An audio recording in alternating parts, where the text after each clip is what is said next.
Welcome back. This is part 2 of readings, 27th of June 2024. I've been rambling on, reading things and ad-libbing as I do, and we even went out to bring Charlie in and I showed you the fairy toys I made, and for the last hour, and we'd already been cut off, and I don't know when that happened, for the love of all the gods. So then I had to backtrack and find where we got cut off an hour ago. So I've wasted an hour of my very precious limited energy. So you can imagine that I'm feeling a bit frustrated right now, but we're forging ahead.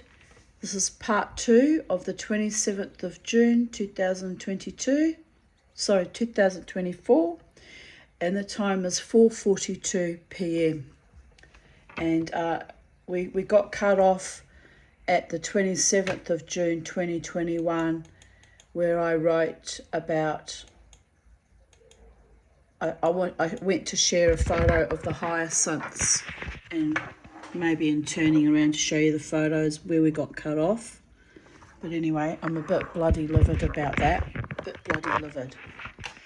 I had written above that photo, which will overlap on the last video.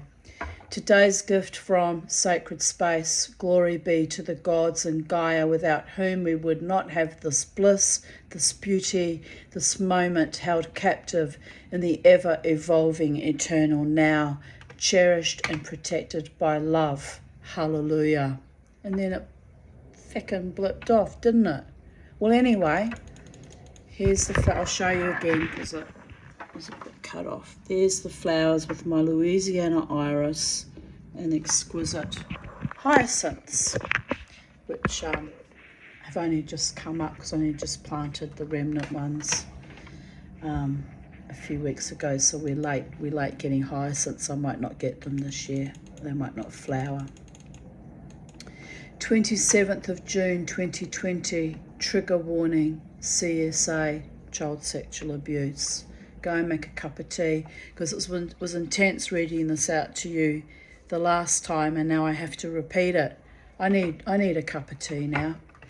But anyway, if you're not feeling good, don't listen to my dark horror stories that are factual based. Just, yeah, you have the power of the X button. But anyway, I don't. I have to live in my reality, so I'll continue reading. 2:56 a.m, still not asleep. Guru, I've been lying here since 10:30 p.m. Triggered from my diaries, then my heartfelt conversation with Lynn, who is my childhood friend in New Zealand, who, apart from my former half-sister, is the only living memory of the abuse I endured throughout my childhood, as she personally witnessed most of it and the profound effects it had on me. Lynn constantly pushes me to forgive Angela, but does not comprehend the enormity of the betrayal. In anger, I asked Lynn next time she sees Angela and Grant to tell them that dead sisters don't cry and to go fuck themselves. This dead zombified sister may not cry, but she upset herself enough to not sleep either. Jesus. I do love Lynn deeply though. We went through hell as children. We were like heavenly creatures. If only for us, which is a movie of two little girls that had a similar background to us, one of whom actually had a narcopathic mother like mine, and the two little girls, this is a true story by the way, happened in the 1950s I believe, or maybe the 1940s even, in New Zealand, and they murdered the mother. A smile. Well, here I continue reading. If only for us not knowing what a brake line looked like, we could have set ourselves free, but at what cost?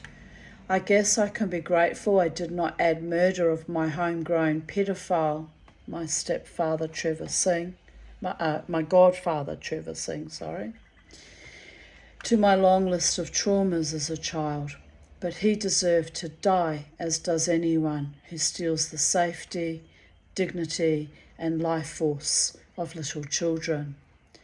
It wasn't just the sexual abuse that utterly destroyed me during my infancy, but the ongoing treachery of the adult women in my neighbourhood who knew better, but instead of helping protect me, victim blamed me. I had a taste of that again recently with my optometrist.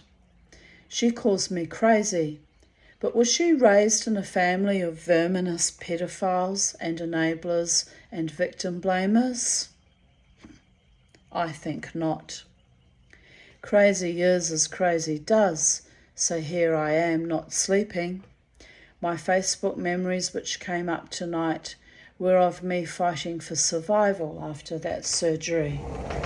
I did not repost them as I'm trying to move on from that debacle, which cost me another 9 or 10 months of post-traumatic pain, but also exponential growth, as the Tanya is a resilient, audacious, courageous warrior goddess, even if I do still suffer pain in my liver every time I eat oily food or too much sugar. But I fought back from that and other pernicious heartaches. So the gift of delightful children with unconditionally awe-inspiring, loving spirits was a great balm to my much beleaguered soul. Thank you to all the gods, sentient beings, ancestors that love me, for my true beloveds who stand with me proudly and hold my hand across all paradigms. Mama T loves you. 9:38 a.m. awake after only 5 hours sleep. It's a beautiful, albeit cold morning. I wonder what joys I can manifest today. I'm lying in bed wondering what gifts of love and wisdom I can impart to my 3 little boys who are moving out of my neighbourhood next Saturday. We have been giving each other little gifts since we met. Their daddy rescued Charlie after he went walkabout in March. Back in 2017, I didn't know yet that Charlie is a female, and she laid her first egg on the 28th of December 2020. Gave me quite a shock. Margot and Laimi visited with their little girls today and mentioned that Winston especially would miss me. What can I impart to this child that will set him on his path for the rest of his life? I know he is gifted, and by that I meant spiritually gifted, but also intellectually gifted. He's a sweet little boy. Both his brothers were too, but he and I had a little bit of a rapport because we recognised each other's spirit. And that is why he adores me more so than his brothers. I will pray that his life is a blessed one and that he grows up to be a fine, strong and loving man, just as he already shows himself to be at 6 years of age. We had a funny conversation a few weeks ago when I teased him that I don't eat vegetables and prefer chocolate for breakfast, and he gave me a lecture on the goodness of all the fruits from the ground, especially carrots. He loves food, and I am convinced he will probably grow up to be a chef. It was very cute and funny being lectured on healthy eating by a 6-year-old. A few days later, the family gave me a box of Freckles chocolates as a gift for breakfast, and I joked it was the perfect gift as I actually have freckles too. Winston laughed at that. I have been loved by children, if only for a short time. Little ones who saw me and recognized my magic, and that was a wonderful gift that this COVID epoch brought to me. Tonight, my childhood friend Lynn messaged me from New Zealand and reminded me how my younger, estranged daughter Jasmine used to look at me with adoration.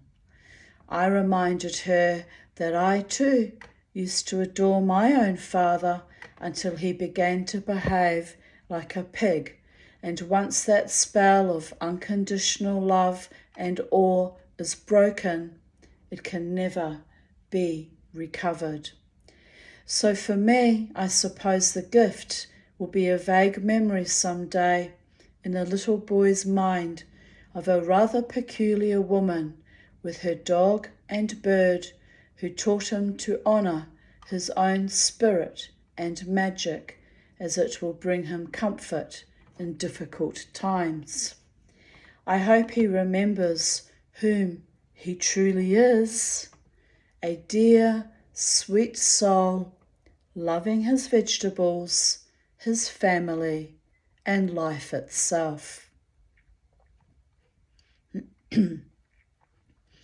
My friend Laura Martin, who lives in Canada, wrote, "He will be so much better for having known you."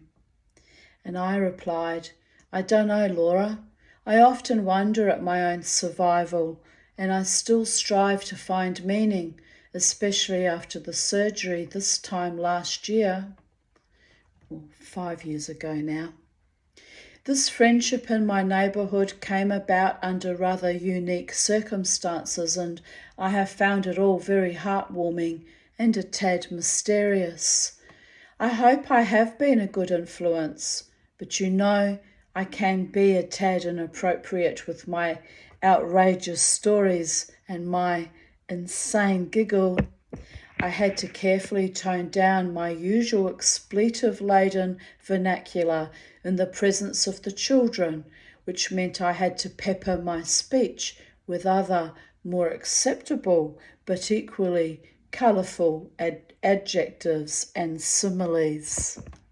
In a way, that was good practice for me, as I had gotten lazy with my speech patterns.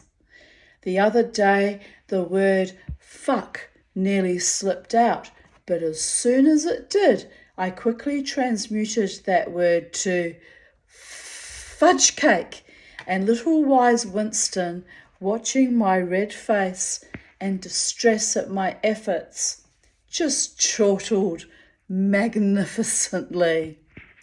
Also, who doesn't like fudge cake? Laura Martin wrote, "What the fudge cake are you talking about?" I went to say goodbye to the little boys and their beautiful mother this morning. Al was already doing loads to their new home. I thanked Claire for her Earth Mother, warrior goddess support and love she expressed to the Jewel Box community during lockdown. I said it had meant a great deal to me meeting her lovely family via Charlie, the escapee. That I think she is a wonderful woman and mother, and I wished her a life of safety and great joy in the future. I wished I could somehow wave a magic wand and buy them a house, as she is a beautiful, beautiful soul, deeply spiritual like me, very sensitive and genuinely loving and kind.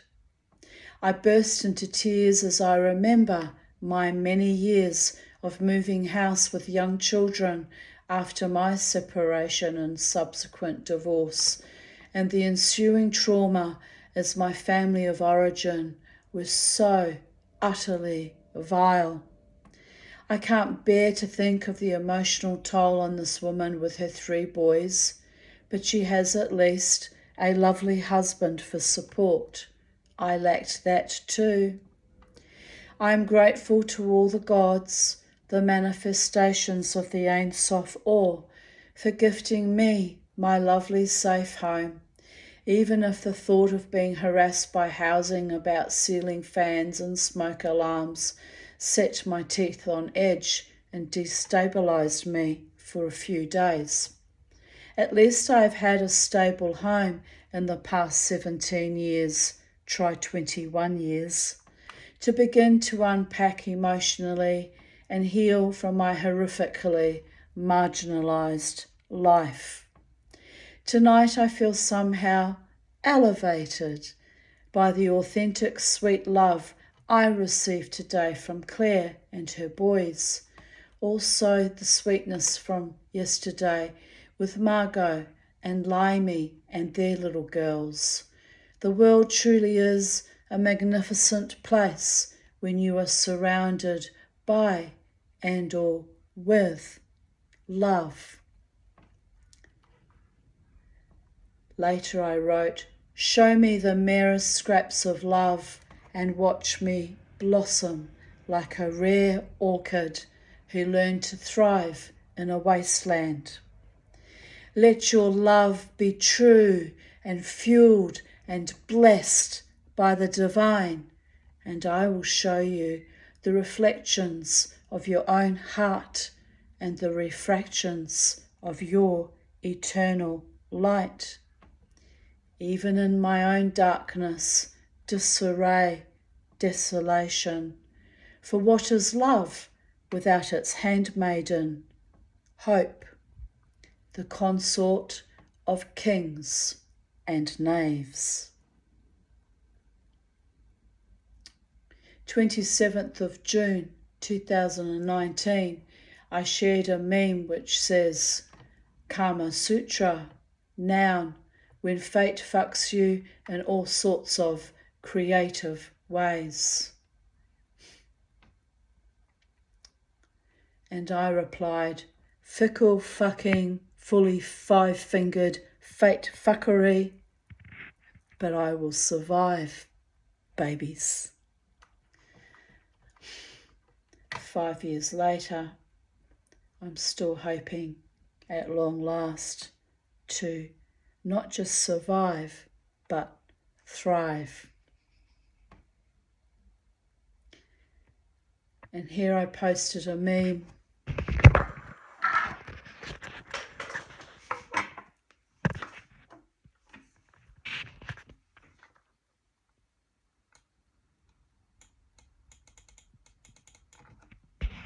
By Cliff Pollard. What? Me worry?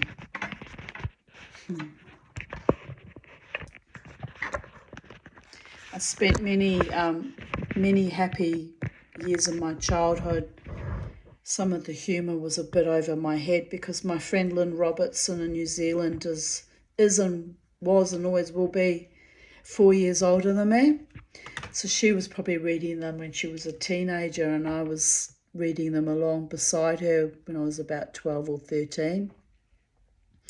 And I loved them. I didn't always understand all the jokes, but she had a huge collection of them actually, and I would sit beside her and we would read on, she had twin beds in her bedroom. We would sit on opposite beds, facing each other, reading Mad magazine. And that was a kind of a silent, intellectual reading intimacy that we shared. And yeah, it was happiness. It was a great happiness to my my younger child self. Here I posted another meme. In a world full of Barbies, be a gypsy.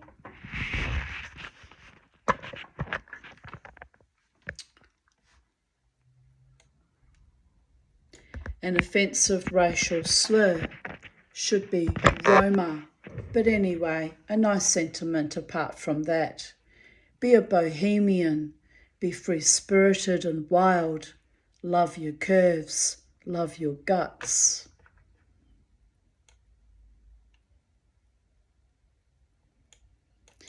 (11:11 a.m., loved and protected by my angels, still in pain.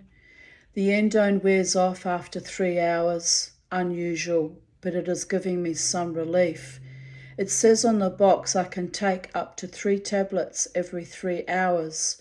I have only been taking one. So it seems I'm doing all the right things. The last few hours of sleep were recuperative. Penny lay beside me, purring in a solid, comfortable way, and licked my hand. She is my champion and healer, a truest love.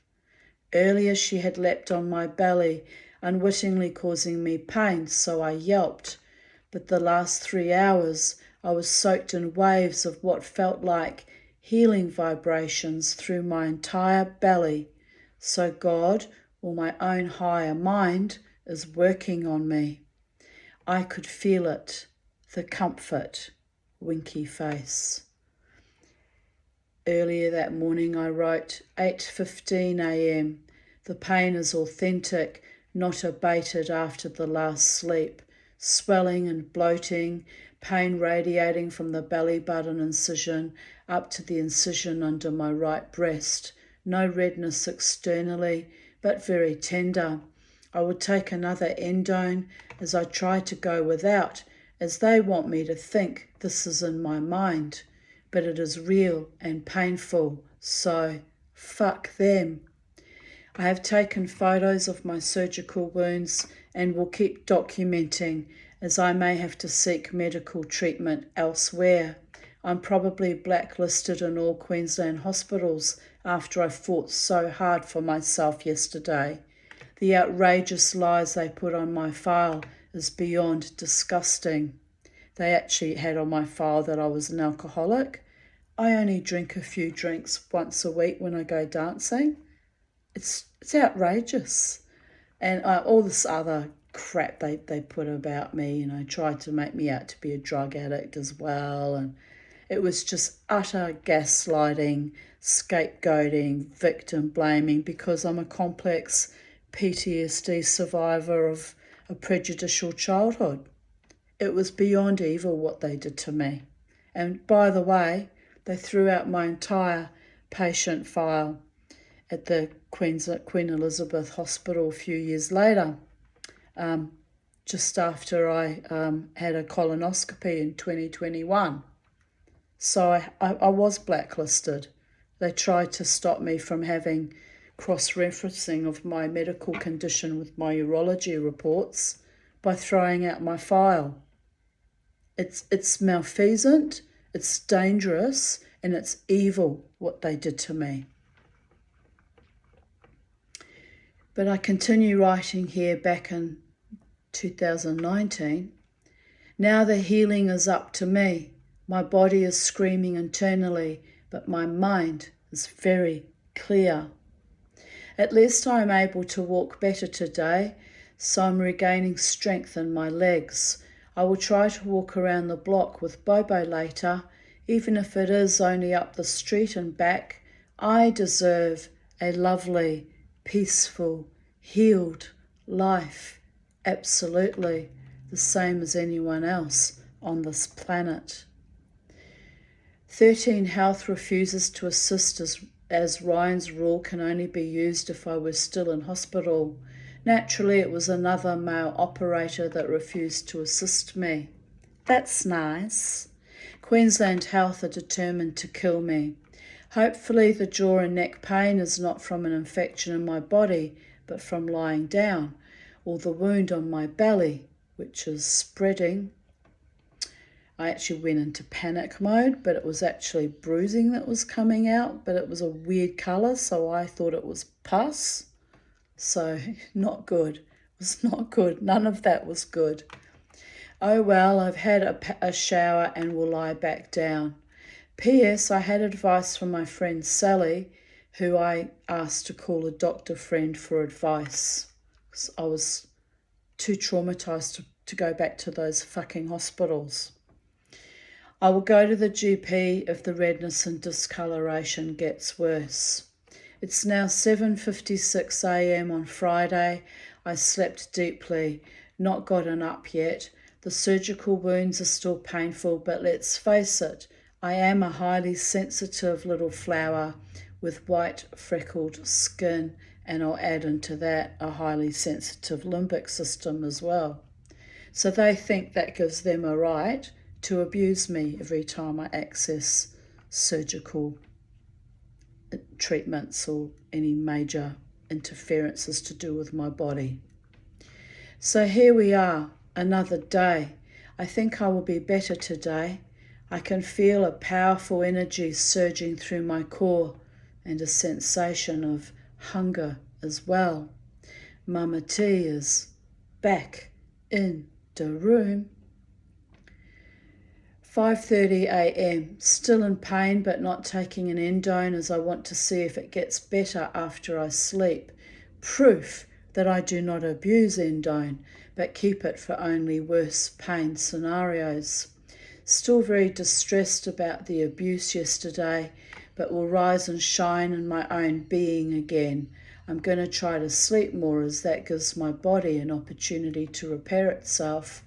Cleaving to life while feeling like one is simultaneously dying is a delicate tightrope balancing act, one I have walked many times before.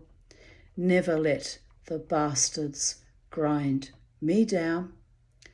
Here I also wrote, I trust no one now. The swelling and tenderness at the incision and drain sites is bad, but it will heal.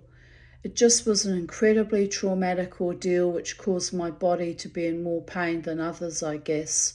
If it gets infected, I will go to a doctor across the border. I have zero trust in Queensland Health right now.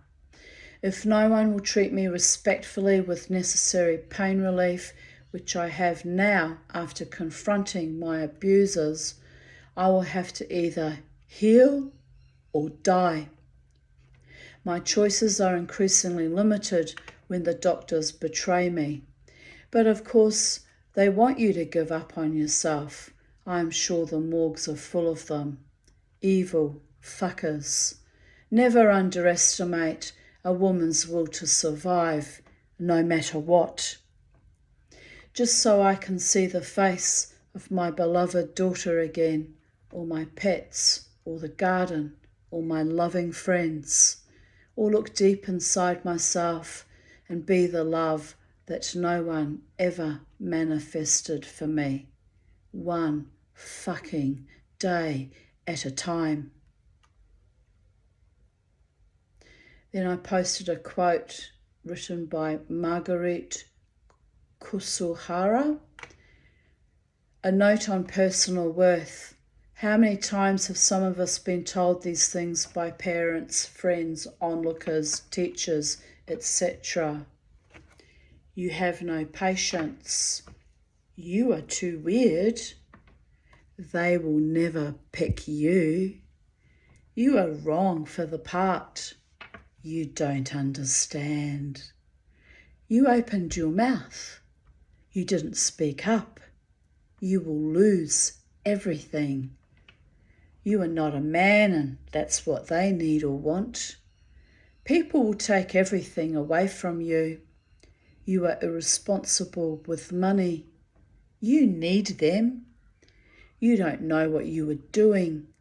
You are ugly. You have terrible taste in men. You can't make a living doing that. They don't need or want you. We can't pay you the same. You don't understand how the world works. You don't have training. We don't do it that way. You are too pale, too brunette, fat, skinny, tall, short, young, or old for that.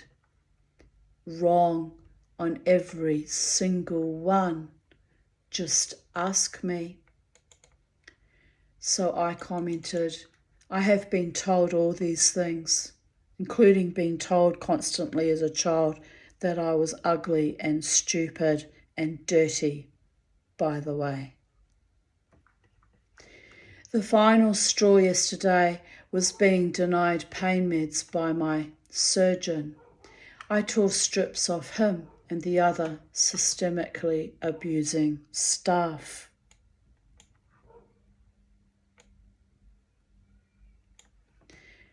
Here I write, obviously suffering under the effects of endone with my absolute pain. I bought into all your delusions. None of you are real either. And my beautiful friend Laura Martin wrote back, I wish I wasn't. And I wrote back, I love you, Laura. You are what I meant to say is you are one of the few real good souls in my life, even though we never met in person. And then I responded to my friend Julie, who did come to rescue me after my suicide attempt in 2015. I wrote back, I know, the worst kind dragged me back to this life. Love you anyway. And then I commented to her, remember when that evil cuntish creep asked me what I was doing alive and back on Paltalk? You replied that I had to complete my mission here on earth. I replied, why me? Well, it happened. Mission accomplished. I can die in peace now. Lol. Here I posted, just read this now as about to shower. Leave post-operative bandages on, even if pussy. And here was the instructions they sent me home through, which frankly did not make complete sense. Name of operation, laparoscopic cholecystectomy. Date of operation, 25th of June 2019.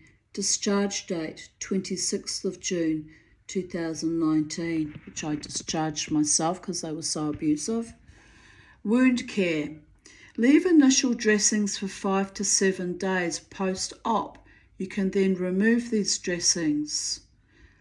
Wash wounds daily in shower with warm soapy water. Wash first with a clean cloth before washing the rest of your body. Rinse off all soap. Then when drying, pat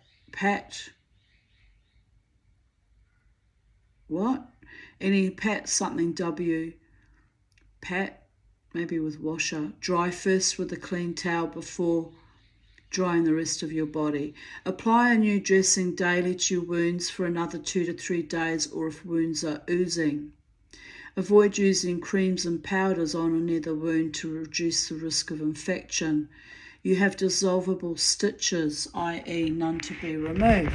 So here's the problem, right? I come home, that fucking, this is a couple of days after, that bandage on my belly was oozing, and it says leave it for 7 days.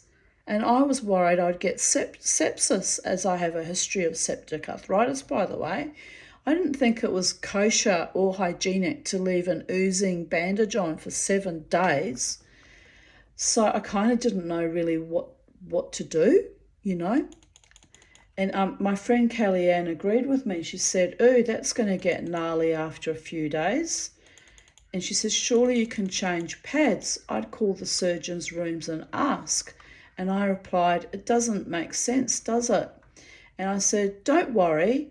They wrote me off as a crazy, whore, lying drug addict, based that I'm a complex PTSD survivor from a prejudicial childhood.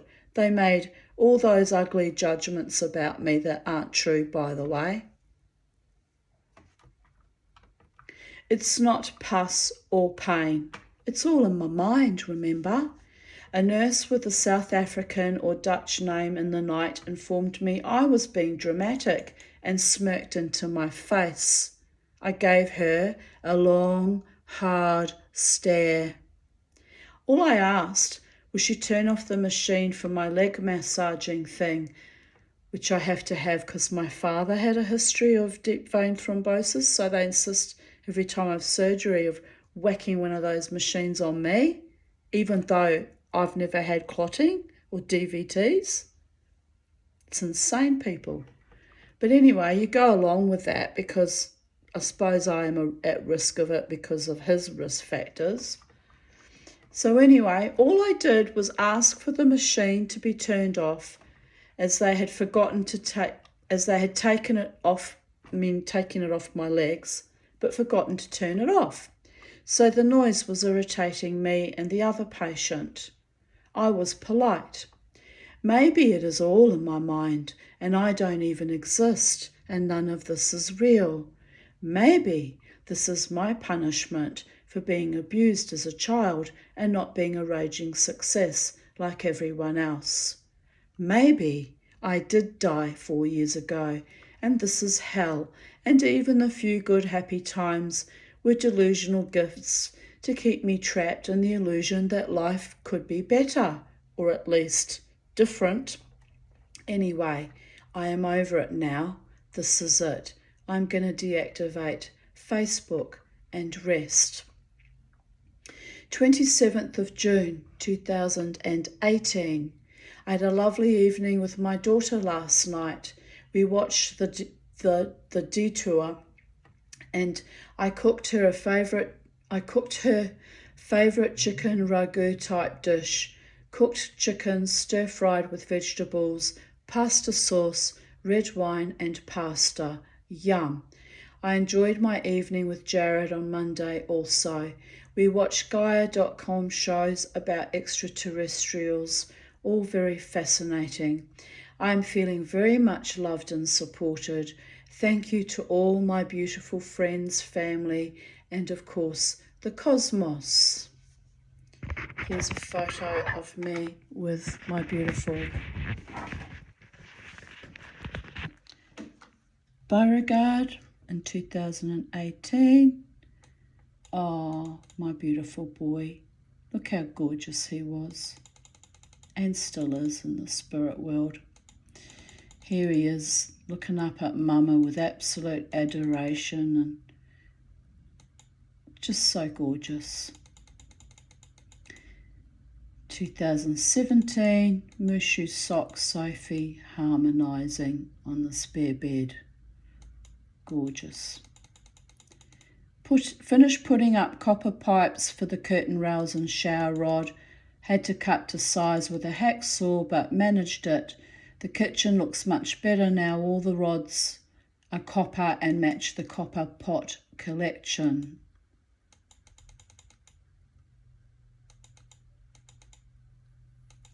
I bought silver solder to fix one of my former dead mother's copper urns that I use as a rubbish bin in the bathroom. Still can't get the solder to work. Grr, frustrating. Guess I'll have to take it to someone who knows how to weld metal bits together. And instead I took it to my friend Peter Sloan, who riveted the handle connections back on, which was very kind of him. Oh well, at least I managed to put up new copper rods. One job achieved today. The next long-term jobs, buy 2 wooden blinds for the living room, which I still haven't done. A wooden blind for the bathroom. The old one is swollen and rotting, ho-hum. Buy 3 vintage retro light fittings for bathroom and 2 bedrooms. Yes, I achieved all that. Get the electrician to install the chandelier in the living room, as I'm sick of it lying around since 2008. Things happen slowly at Diamond Street, but I am getting there. Instead, I cut the chandelier apart and turned it into 2 garden ornaments, sun catchers, and one of the round pieces that used to be a frame for the lamps going downwards, hanging down, I turned into a crown for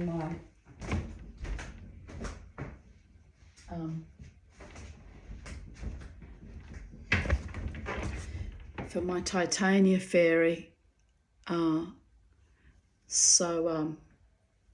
That took me 3 days to cut that piece of brass crown off the chandelier. It nearly killed me. But anyway, she's the queen of the Fae, and therefore a queen must have her crown. I might need to knit her her husband Oberon, because I knitted Oberon for my friend Jared. But I think it's time you got yourself a man, Titania. She goes, I have a man, Mama T. It's you that needs to get yourself a man. Really? Do you think so? Smirks into the void. Oh dear. The joys of living alone is I can make up all these wonderful scenarios in my head and, role play and play it all out. And then the real world usually smacks me and I have to play nicely with others and behave. But yeah, I have a lot of fun. I have a lot of fun with my my magical manifestations and affirmations, and there's a lot of love surrounding me at the moment. I feel it daily, and I'm so grateful to my beautiful, soulful, magical friends who vibe with me and find your vibe, find your tribe. Am I right? And so much love surrounds me, and I feel soul nourished, and it's inspired me to try and heal my sleep apnea for the second time in my life, with the vague hope that it may save my life and help me to get fitter and healthier, so I can invite a beautiful man into my life as a partner without dragging my sorry ass around, being ill all the time and weakened and not being all that able to contribute productively. Because no man wants a dead shit zombie in their arm, do they? They want glamour, they want va-va-va-voom, they want success, and they want someone gorgeous. And well, anyway, it's all happening in a far out ways, babies. I've decided I'm going to choose life yet again for the millionth time and see what I can create for myself in the next 18 months. And you never know, I might even manifest my truly loving partner at long last. He was only prophesied that he was going to come to me when I was 60. 30 years ago. I've been waiting 30 fucking years, so naturally, it seemed a bit like the impossible dream, but I'm seeing the love around me. I am. My platonic friends are just so gorgeous to me, and I am so grateful. Here I write, feeling much loved. I had a lovely time with Jared last night. Crystal made contact via his Facebook to tell me she is safe. She was happy I received the hat, my purple top hat, and that it looks awesome on me. This morning I woke up feeling very aware of my spiritual growth and confident that my life finally makes perfect sense. An ingathering of emotional resources and an outpouring of spiritual blessings bestowed not just upon myself, but all those I love and care for, and all who strive to make the earth a sanctification instead of a desecration. Even in our own tiny ways, we are lighting each other up, waking up, and moving forwards from a dark and dangerous nightmarish reality to dream a new dream that is a reality of freedom and joy and abundance for all the earth. It is a warm and beautiful morning, and if I died today, I would be satisfied with my lot. And I wrote that in 2017. Do you want to see my purple top hat that my daughter, that I was happy about, that she sent me at that point in time? I'll go and get it. I may have showed you before, but some of you may not have seen it.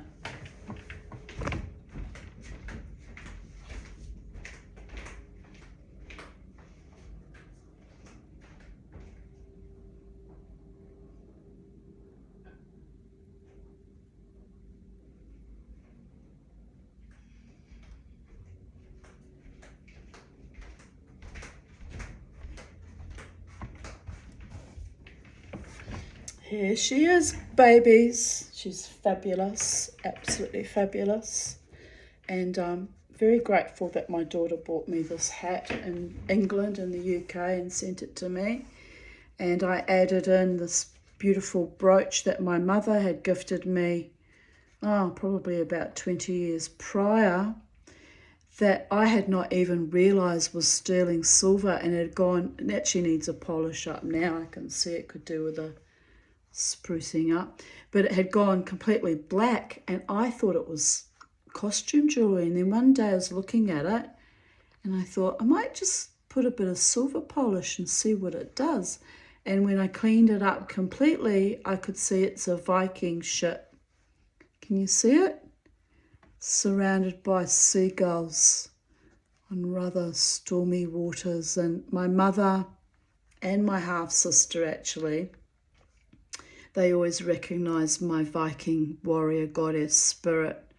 So they, at one time, when our relationship was still good, we're talking now probably about 30 years ago.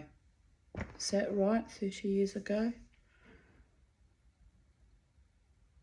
25 years ago, my sister sent me a gold Viking torque, which is a torque bracelet, but it was a bangle, and you can wear a torque around you as a necklet as well. I'm going to get one day when I have money, and a gold. I'd like to buy a gold torque. What am I doing? I'm so tired.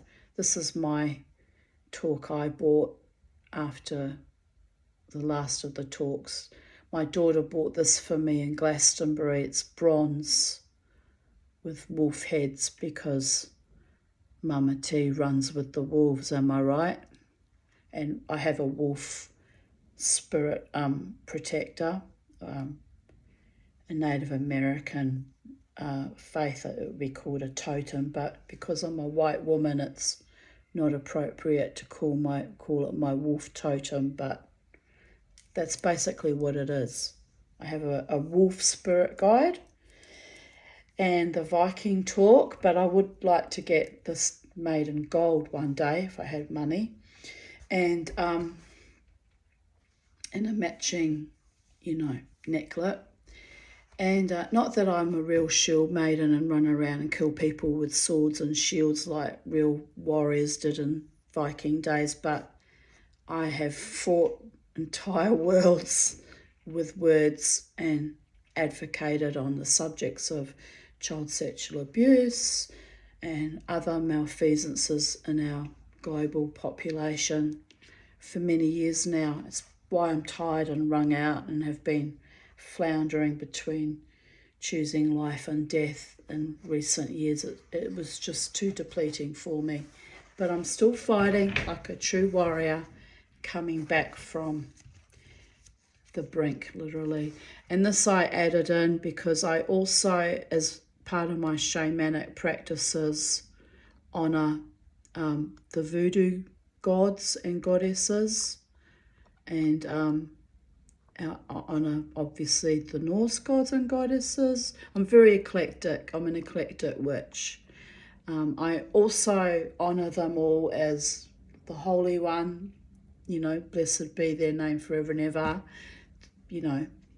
Yahweh, the Jewish God, creator, allegedly creator of all that was, never shall be, because I realised over many near-death experiences and many very traumatic, life-threatening events, 3 strangulations, people, but also many near deaths even in childhood from illnesses and accidents and all sorts of weird encounters, that I need to honour God in all facets of creativity and manifestations, and that gives me, empowers me, I guess is the word, and gives me shalom, peace. That's right, when I was fiddling with this feather, I think it's gone. I think I've lost it. Oh no, it's still there. Trying to capture the colours on it. I got this feather in the garden and it changes colour. Anyway, I can't show you because it'll wreck how I've bound it all together. But yeah, when I get unusual feathers, I add them to my top hat as well.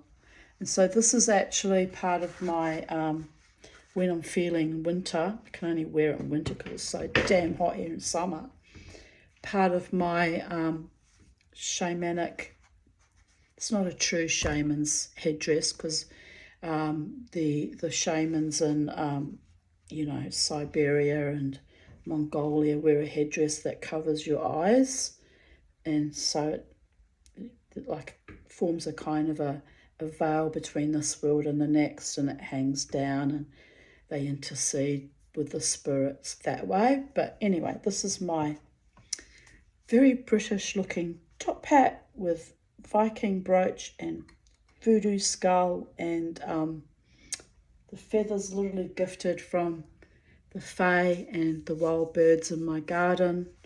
And yes, I love it. I love it a lot. And I had so many wonderful compliments when I wore it last Saturday to the Koala Tavern. I did let 2 women wear it, but I said to them, you're not supposed to wear my hat. It's my mojo. So I won't be doing that again. I've been too generous and kind sharing my spiritual mana with people. I'll be reining that back in a bit. But anyway, the second lady that I let put my hat on was, she did the whole, evil eye kind of devil's horns things to me with my hat on, and then wanted to poke her tongue at me, and I went, don't poke your tongue at me. She said, but I always poke my tongue. I went, no, I'm going to take a photo of you, and I want you to look radiant, and I want you to look positive, and I want you to look beautiful. I don't want to see your fucking tongue hanging out. You're wearing my hat. You're going to obey my directions. And she just looked at me like this. Okay. And then she's doing this. And she gave me the most radiant smile, and I could see her whole face just glow with happiness. Did her the power of good, that. But I won't be doing that for anyone. I said to her, no one gets to even touch that hat usually. And so she, and the first woman I let put it on also was proud and happy and went to show her friends, and they were just being bitches and ignored her actually. So anyway, that's another reason why I won't be just letting anyone just put on my garments or my hat or try and immerse in my mojo. You need to develop your own mojo, people. Your own magic. Don't be envious and petty and spiteful and weak and inadequate and steal other people's life force. Build your own. Be in your own power. Be in your own energy. Be in your own strength. Take delight in all your achievements. I have spoken. But anyway, the other lady, the second lady, was delightful, and I did put the photo of her up on my Titania's Realm Instagram page, because I said to her, I'll put you up on the Alter Egos page. She said, oh, please don't, I'll be too embarrassed. So I put her up on my own Instagram page because I don't have a lot of followers and whatever, she doesn't need to be embarrassed. She wore my hat, but I cherished the photo of her wearing my hat, looking so thrilled and delighted, by the way. So yes, there is that. The magic goes in symbiotic ways sometimes, both ways, like a river or a current, undercurrent and overcurrent, making beautiful things grow and nourishing each other in a symbiosis. But I did joke when I said she could wear my hat. Paulie heard it from Alter Egos, and he was nodding with agreement. I said, if you wear my hat, you're taking my power and my mana, my mojo. And I said, and I will just vaporize and disappear into the ether like the Wicked Witch of the West, melting. And he just nodded and laughed, he understands about these things, about not giving your power away. It's not really not kosher and not appropriate and not the done thing to do. But people come to me and they seek after my power, not realizing that as a shaman that I've paid very life-threatening, hefty prices for my power, stuff of nightmares, and so they get curious, or they get envious, or they get jealous, and they have no fucking idea the cost. So yes, my cousin reminded me when I spoke to her the other day. She said, don't ever let anyone wear your hat again, Tanya. You're giving away your most sacred, energy from the top of your crown chakra. And she's quite correct, and pulled me up on that. And she's quite correct. The daughter of chiefs and of healers in the Maori tradition knows what she's speaking of. So to you, Megan, for loving me and wanting to protect my power. And and of course my power is gifted to me literally from the Holy One and all manifestations, the gods, the angels, the archangels, the ancestors that love me, the Fae. And it all sounds a bit mad to the uninitiated, but if you've walked your walk and talked your talk as I have done, you know to give honour and express gratitude to the unseen holy ones, because always know before whom you stand and give credit to the gods for your power. Not all of it is yours. It's gifted to you. It's kind of a upgrade, like in a video game. I used to joke about it being like an altered beast level up, But anyway, I am very happy with the power that the gods have gifted me, but sometimes it is a bit humbling and confronting, even for me, when I have to go into protection mode or use my power, as I did with fighting that dreadful systemic abuse in that hospital. It was very, very debilitating, and yet I found the strength to do it, gifted by my angel, pushing me in my back to keep going and yelling at the medical team, who needed to hear that, actually. That they should never have put me through that. And by the gods, I hope they've changed their shitty behaviours, that they haven't done that to any more patients, because that was the purpose of my little bit of a fucking epic Tanya tantrum in that moment. It wasn't just me, it was my angels wanting that truth to be expressed to the appropriate parties. And I was witnessed by someone that claimed to be the physiotherapist, and he did back me up. He said, you're absolutely right, Tanya. So there was that. 27th of June 2016. I posted a meme. Did I already read this? Oh yeah, I did in the other video that got cut off, that I wasn't actually filming. Right, here we go. I'm starting to meander because I'm getting very tired now. Never be afraid to fall apart, because it is an opportunity to rebuild yourself the way you wish you had been all along. Ray, R-A-E, Smith. And I commented, I have rebuilt myself 1,000 times. The Tanya version, 51.2. Try 59.2 now. The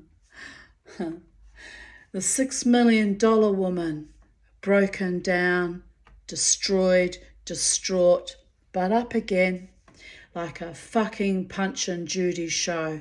All those blow-up dolls that you hit, but they roll over and bounce back. The school of hard knocks and sociopathic softcocks, done and dusted, cut the mustard, gussied, trussed up, turkey slapping fucktards. Lol. That was 8 years ago. By the way, I was off my meds, freeballing for the first time in my life, completely clear of psychiatric medications. To you, Tanya, you courageous bitch, you.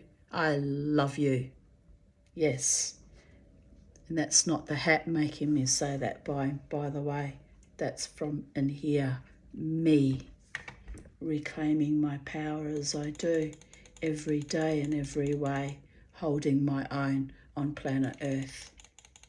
Trigger warning. A letter to the avoidant. I don't need to name him. If you've watched my videos long enough and read my vocal meter, you'll guess who the avoidant one was. A letter to the avoidant. Men have fucked me or tried to destroy me since I was 6 years old. So really, you think you can hurt me too? Get in line. I call upon the wrath of God to smite any man who rapes or kills my spirit. Davidson got away with it for 16 years, but what is time to the mind of God? He prospered after colluding with my evil family, and even he tried to right some of his wrongs, but it was too late.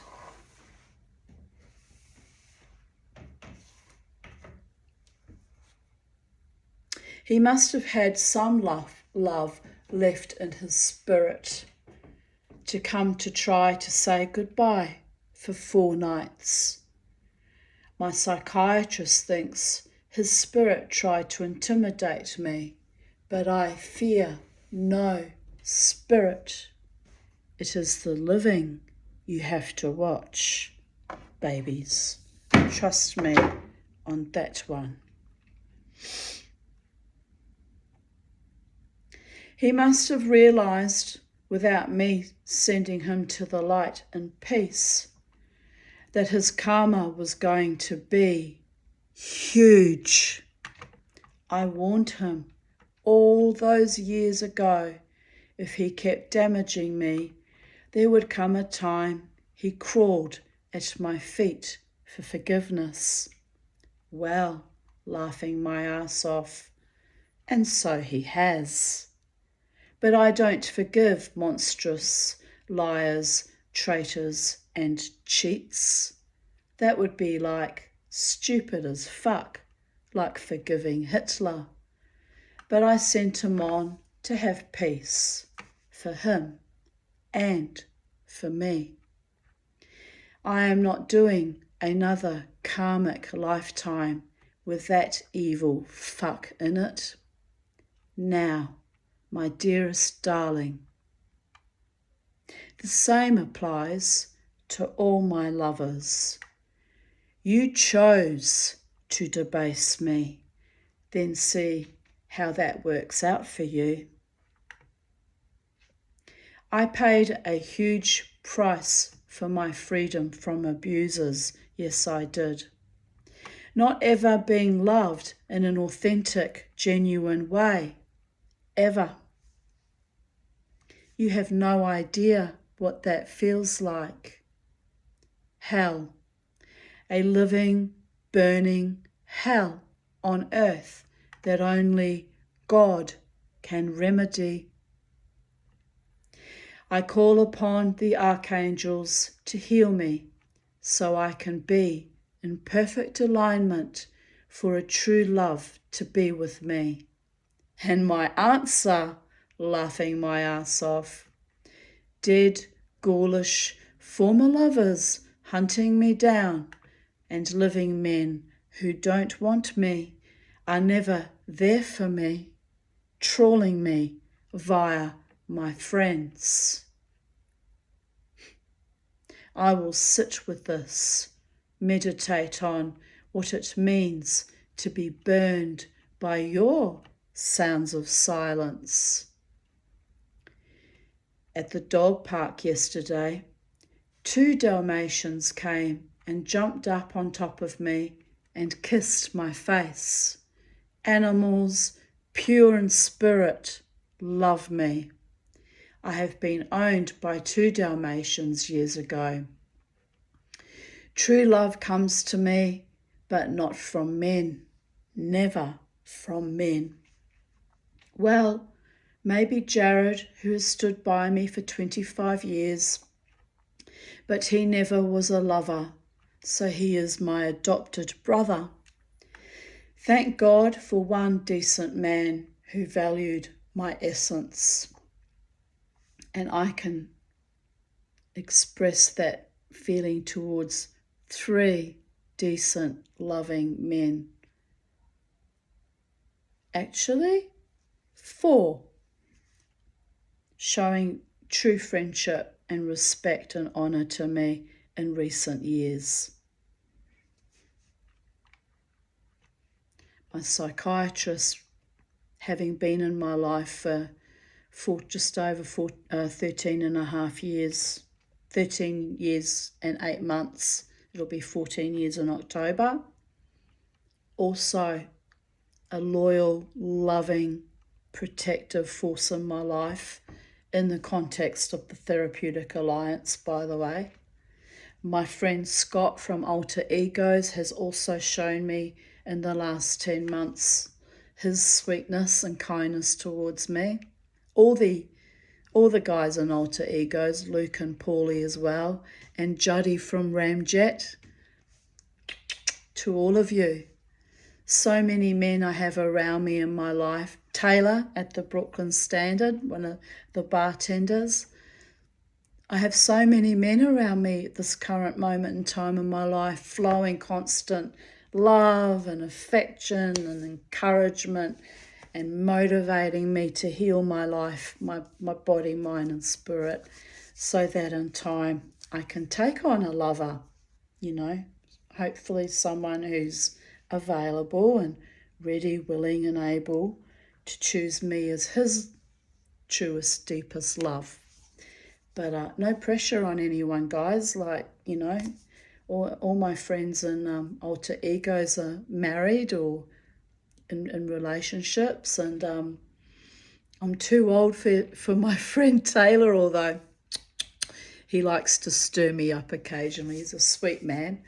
And and my other friends, Peter, who's in a relationship, Peter Lawrence, who's used to live near me and bring little Coco and brought me a lot of comfort during the worst of the COVID years, 2020 to 2022, by bringing little Coco around, and very sweet friend. And my friend Lynn's husband, also Peter, of Peter Sloan, who I've been friends to his family for 36 years. So when I bemoan and cry and weep and rail and get fucking distressed and frustrated about the fact that I don't have a loving male partnership, a lover in my life, a devoted, loyal, faithful, sexual partner, I have to remind myself that I'm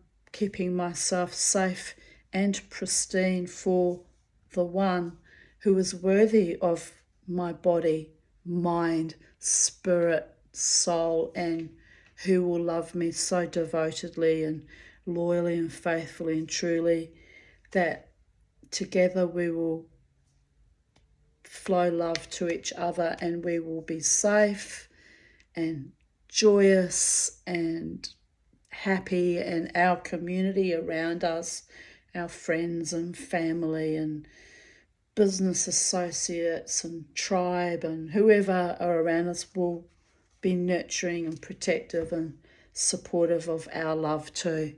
Because I had decades of nothing but cruelty, sadism and viciousness. Even my last boyfriend from 14 years ago had friends of his that actually were threatening to me. Like, what the fuck is that about even?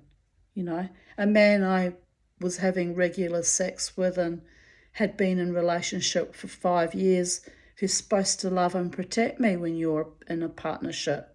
And we didn't live together, obviously, but lets his friends threaten me. Like, what kind of a monstrous situation was that? And then we have here back in 2014, you know, this monster that used to like to degrade and humiliate me in the music scene at the Elephant, at the casino, formerly at Irish Murphy's, where I danced until 2015. And then he even, long time after we weren't, you know, involved, was trawling women in my face, even brought them to West End drumming. It was disgusting how he treated me. Sadistic, dishonouring, and just disgusting. So it's why I made a promise both to him and to myself. I actually said it to him. I said, I will never make love with a man again or have sex with a man again unless I'm 120% positive that my next lover loves me truly and deeply and honourably and has my back and my front and sides, and that his friends welcome and include me, and, you know, and he demonstrates that he wants me in his life as his lover, partner, friend, companion. And I'm not going to have sex again. I'm not going to be used and abused by males ever again. And I've stuck to that, even though there's been a fair bit of temptation last 12 months. There's been a fair bit of froshering and a few little overtures made, not by the married friend, but there was another couple of men that floated through the casino and flirted with me, and another one that found me on YouTube, and that was fucking weird, so we won't even talk about that. Nothing happened ultimately, and I'm glad nothing happened, since he wasn't sincere, right? So I'm saving myself for a man who will love me completely, fully, and in a healthy, constructive, respectful, loyal, faithful way. And if I never find that person, or that person's never destined to enter into my personal, private world, then that too is guided and protected and streamlined and orchestrated by the gods, because only the gods can choose my future lover now. He will be chosen for me by the gods, because they will decide who they see into the hearts of men better than I do. And they will see who is the one whose love for me is true and deep and beautiful and amazing, and they will create the situation with harm to none and competition with none, that we can be together at long last. If it's meant to be, it's meant to be. But of course it has to be from my prospective lover's own free will, from his own body, mind, spirit, and even soul, although his soul belongs to God, by the way. And it will mean that his family and friends and business associates and whoever he comes into contact will need to be including me and treating me with kindness and respect. And same goes for my family and friends, including my lover when it manifests, if it ever manifests.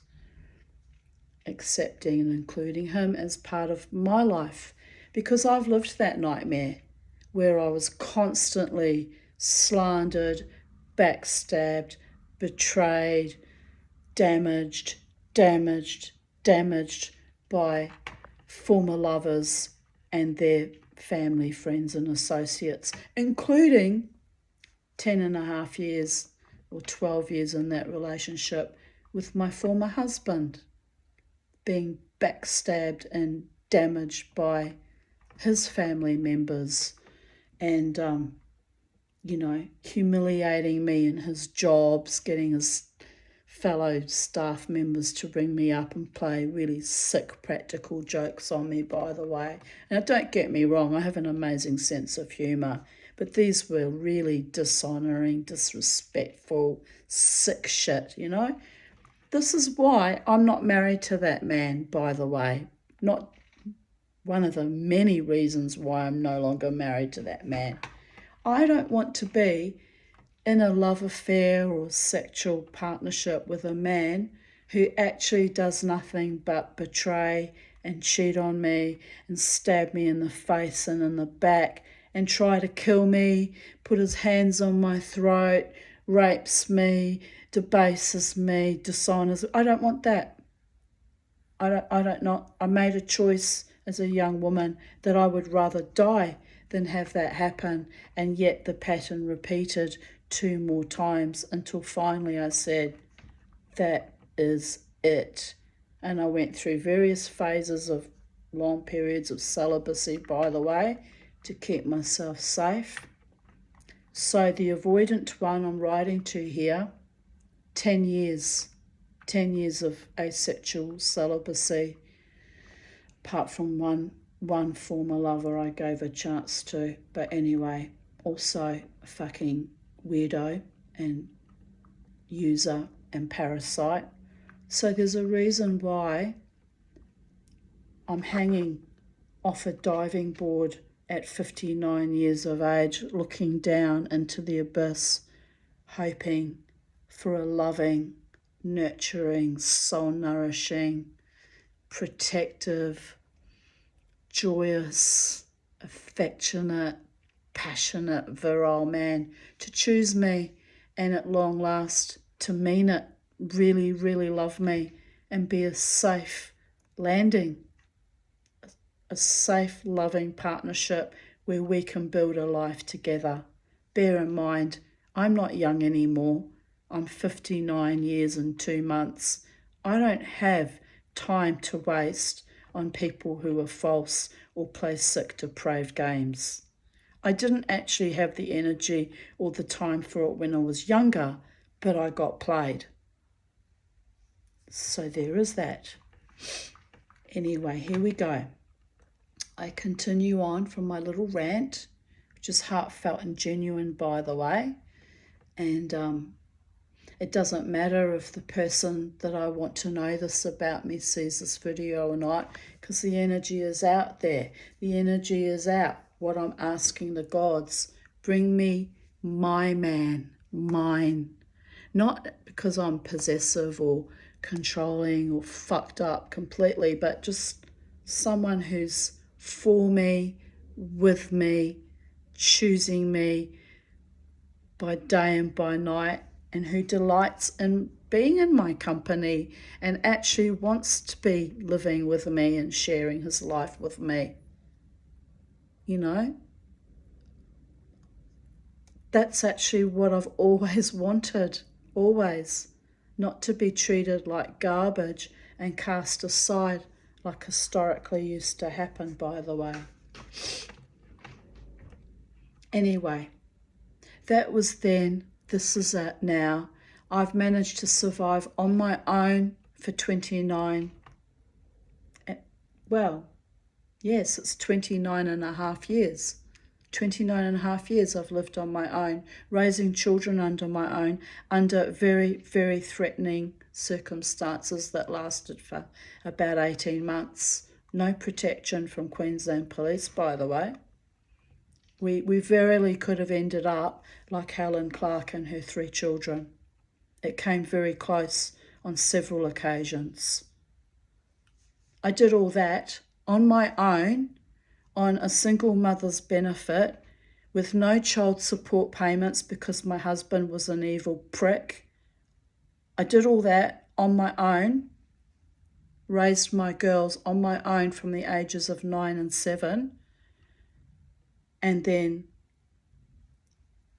was cursed with false, feckless, evil, life-threatening partners as well. For years I struggled through that alone.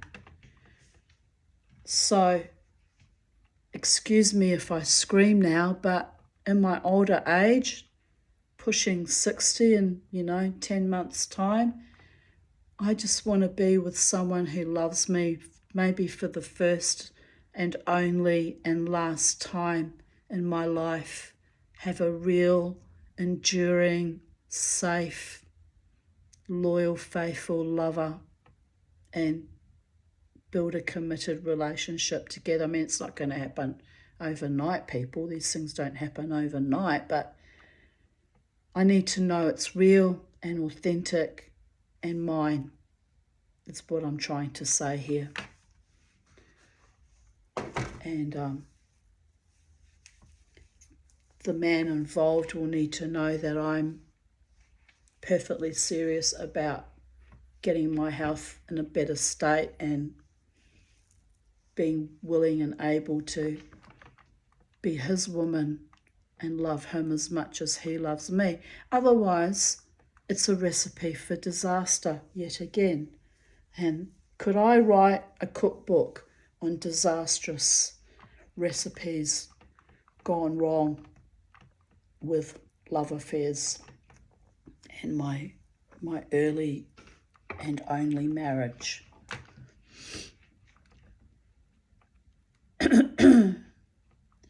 So yes, here I broke off to go on my rant. Thank God for one decent man who valued my essence, but there's many more now have come into my life to show me as way showers.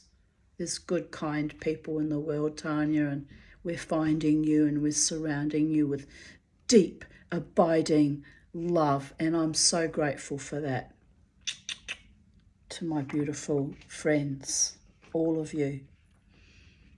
And still I write this to you, because denial is not just a long river in Africa, and perhaps in this you will see the lesson.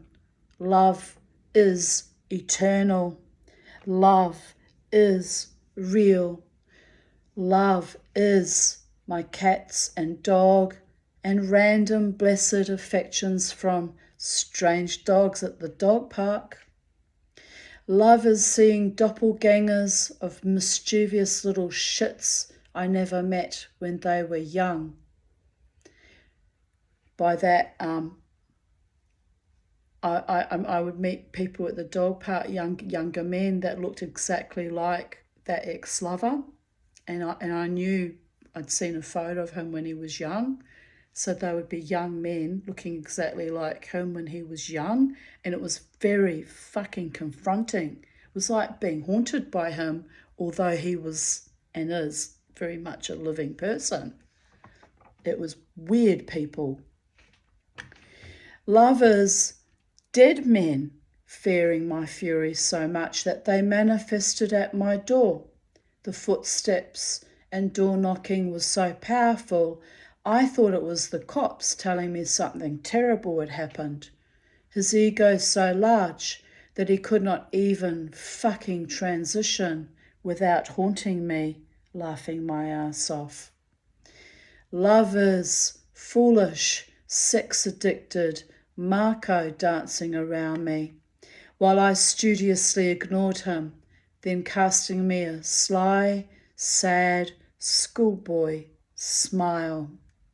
Sociopaths everywhere, but they come to Mama for healing, theirs and mine.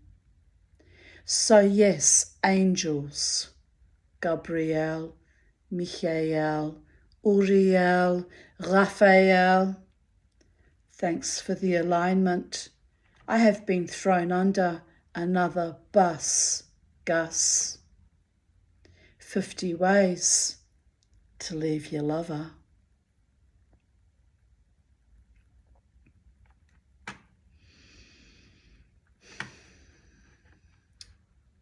Now I wrote that to that avoidant one we won't be naming because I'm not empowering the prick. What year was this? Let's scroll back.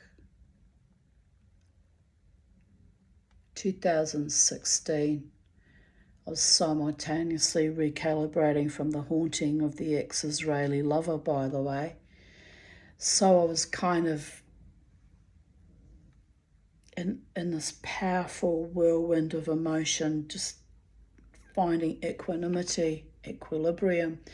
And that man, 8 years, well, it's 8 years now, so it was 7.5 years later, after I wrote him that letter, was still fucking haunting me last December at the crossroads. And I felt his energy signature so powerfully. Even though I stopped at the red light, I could feel it. Oh my God, he's here. And I looked in the rear vision mirror and sure enough, it was him. That was the intense connection we still had, even though we haven't been lovers since 2014. 2015 was the last time, I think. A long time ago. And it took me really, suffering for years with all my pets dying and all that torment, that long to get over him, by the way. That's the caliber of how deeply I can have the capacity to love people. And it's not good. It's not good if it's not returned to me and they're just users and fuckers and parasites and liars and they're stingy or they're, gamblers or they're drug addicts or they're just dead, soulless zombie shits. I don't... Or that sex addict Marco, he was a sex addict. Oh, was he a passionate, wonderful man, but he was definitely sex addicted and couldn't be faithful to anyone for more than 5 minutes. And yet he would come up to me at the casino and go, I like you. I really like you, Tanya. We could get something together, Tanya. And then one time he rang me up and said, he was a chef by profession. I'll come to your house and I'll make a pasta and, we'll go out on a date together. And I bought into it. I thought he was serious, like a fucking idiot. Because we'd had a, casual thing a few times over the years, No, another liar, another asshole, nothing ever manifested. And he utterly broke my friend Seagull's heart. She used to wait for him and I'd say, don't wait for that asshole Seagull. I said, he's never going to be any good. You need to get over him. And she said, but I really, really liked him, Tanya. And I said, yes, I understand that. He's passionate and wild and exciting and charismatic and,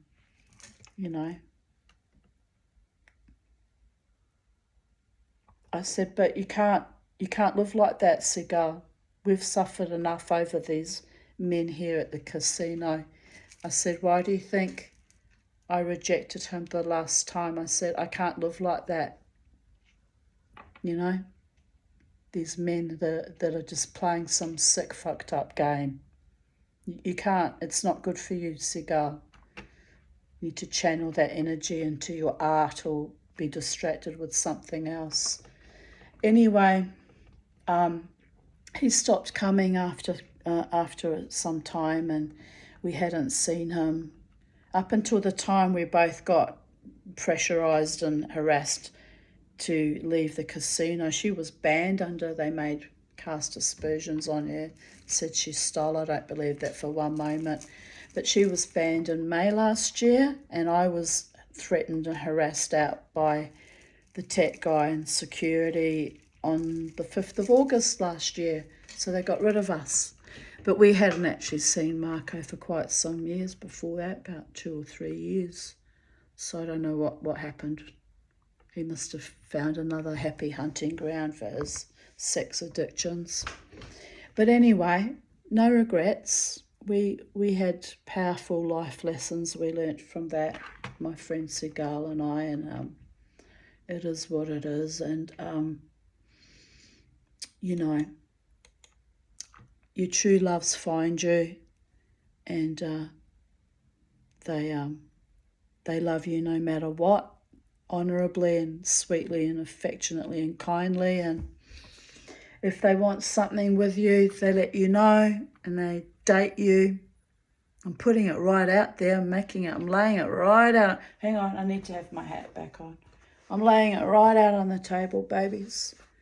It's all very nice, the sweetness and the flirting and the affection, but if a man wants you, he lets you know, and he doesn't just do this weird psychosexual ha ha he like Dickwad did, that wiglet dreadlock nitwit, but he you know, he stands by my side proud and happy to be my man, and he dates me and he builds a relationship with me. That's what I want from life in general. No more bullshit. I've had enough bullshit. I really have. But it doesn't mean that I don't enjoy spending time with my friends, and it doesn't mean that I don't enjoy the affection flowing my way, and I certainly intend to always and forever keep dancing, but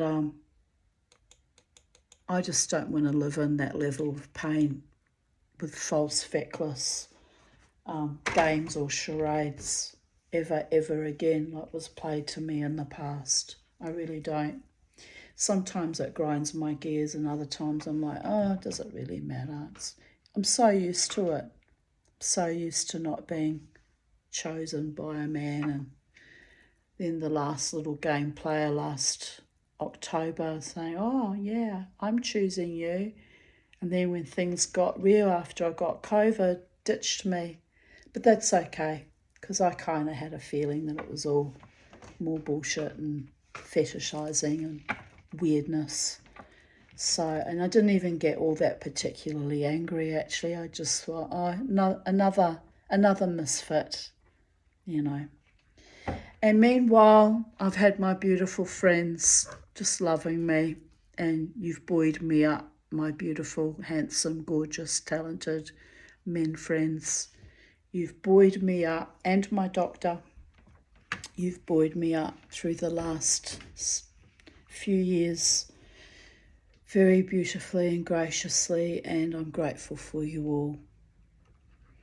And as I said, only the gods can choose for me who is my rightful life partner, lover, companion. You know, it's in the lap of the gods, as always. 2:28 p.m, we just got back from the dog park. He growled, meaning Beauregard, growled and snarled and dominated two young Doberman puppies and tried it on with a blue heeler who had him contained right away. The blue was owned by an elderly man with a cane who at one point, bless him, fell backwards in the mud. A young man and I helped him get back up on his feet. The beginnings of dementia, as I noticed the old man stepping backwards and wondered if he might fall. He even commented that he involuntarily steps backwards. So I don't know, was it Parkinson's or dementia? I don't know what that was, but it was a bit, a bit confronting seeing him fall down like that. I'm just happy he was okay and hadn't taken a stroke or was fitting, bless him. I had spent some time playing with his blue heeler by throwing Bobo's ball for him, as the old man was not mobile enough to do that for him. So yeah, old age is not for sissies, and if I am lucky, or not lucky as the case may be, I will be older too. I told the old man, don't be embarrassed.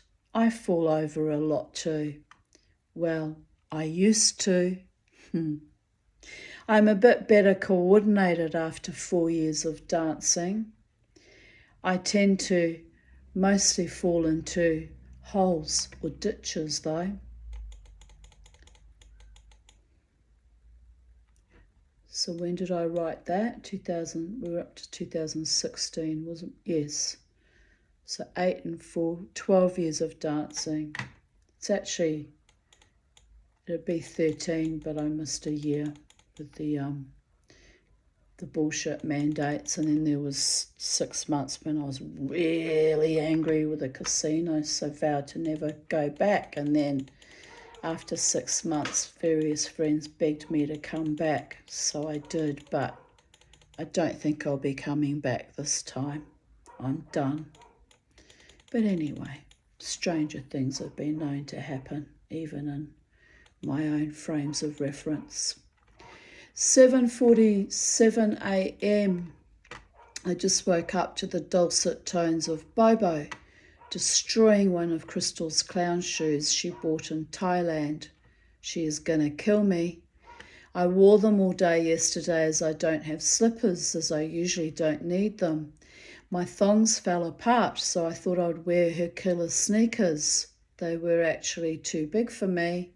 Like an idiot, I went to bed last night and left him sleeping in the lounge room.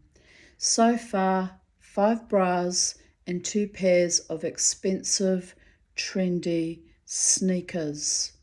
This is bullshit.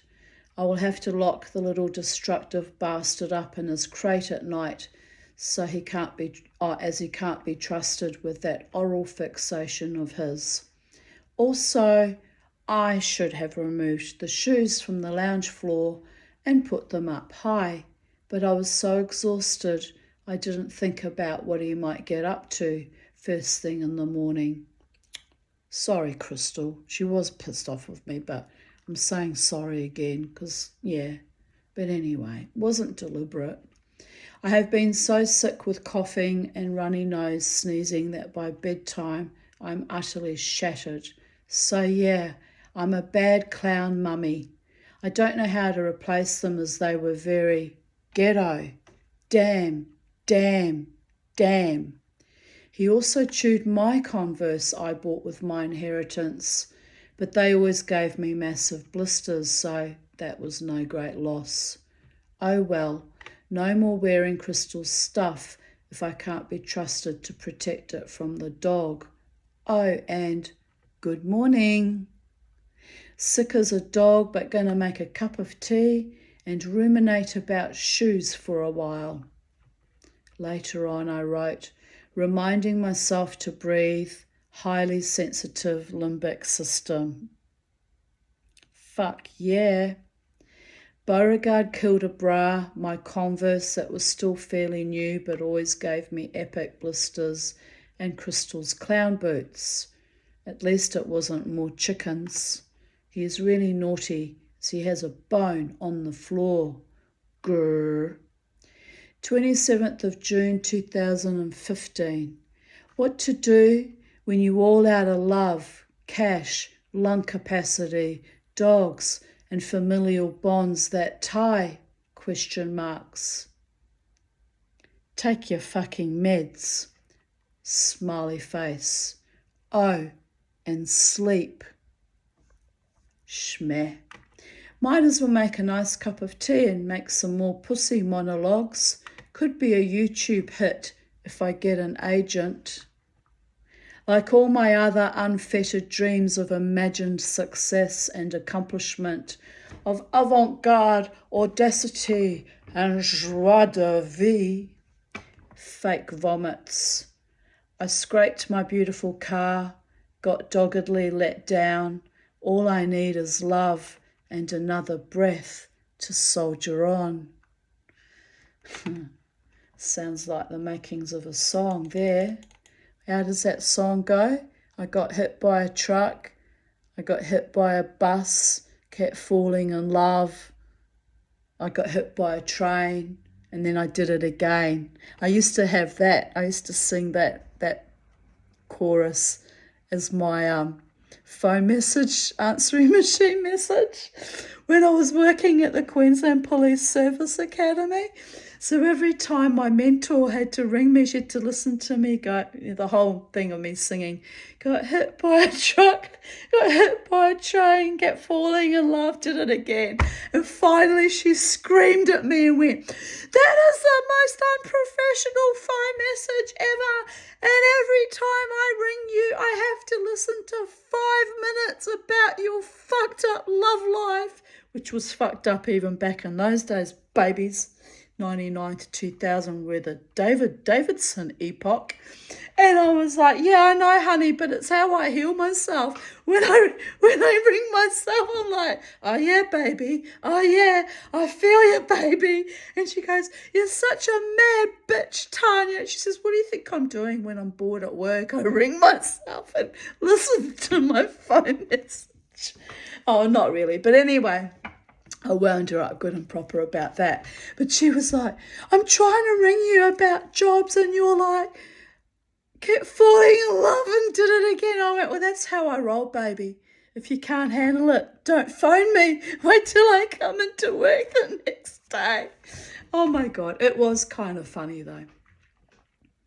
Last night I was reminded of how awesome I really am, not because I'm a narcissist or because Steph drunkenly told me so, which was really fucking rude of him, by the way. How dare he label me with psychiatric freaking labels when he wasn't even, what does he know? Freaking dickhead he was. But anyway, I was quite fond of that dickhead. We were just friends, mind you. Nothing, we never went there with anything. I think we kissed once, and he was a terrible kisser because he was drunk. Anyway, never mind. He told me so, as he does almost every weekend, as he glibly and disingenuously offers to take me out for dinner, then forgets in the light of day and sobriety, motherfucker. I am rather fond of him in spite of his clumsy social skills. Sweet man. He wasn't actually all that sweet. You know, he let me down too. But anyway, not because I deserve to be awesome any more than anyone else, but because after decades of trauma and helping my family of breast-biting vipers die with dignity, which was unbelievably kind, noble, and, by the way, naive of me, for if I had known the length and depth and breadth of their evil, salacious treatment of me, I would have killed them all. Yes, I said that out loud. They were that monstrous. Happily, too. No, I am awesome. Not because my psychiatrist told me so, probably to anchor me to this world when I wanted so badly to exit stage left and fumble my last bit part in this tragicomedic life, but because, once again, I found myself fearless, protective, and stupidly vulnerable when I protected a young woman from her aggressive boyfriend. I told him to leave her alone and not to make a scene in public. We balefully stared at each other. There was violence in his eyes, and I knew it. But he wasn't game to levy against the innate violence and fury I store in the depths of my own soul after 3 strangulations and various sexual assaults, by the way. He backed off, then approached her again. I calmly extended my arm between him and her to let him know I was the line he better not cross. He yelled at her about owing him. This happened at the casino, by the way. Would have been all on CCTV. Was at the Livewire bar while we were dancing. He yelled at her about owing him $2,000. She yelled back she didn't owe him shit. He left. I turned to her, said, psychopaths, manipulators, and inveterate liars. She nodded, started to sob. I just need to dance. I said, there will be no crying tonight. You want to dance, so we will dance, damn it. Then I watched her unfurl like a flower, still reeking with fury and grief, like a pitcher plant that caught a diseased fly. But she flew. It was a thing of beauty, of triumph over trauma, of self-love. Then I thought to myself, I needed a woman like me when my entire life crumbled into ashes. Where was this wonderful, brave, fiery, powerful woman to step in on ground zero like an angel of mercy and of wrath, depending on the particular circumstances at the time? But I had children to think of, to stay alive for.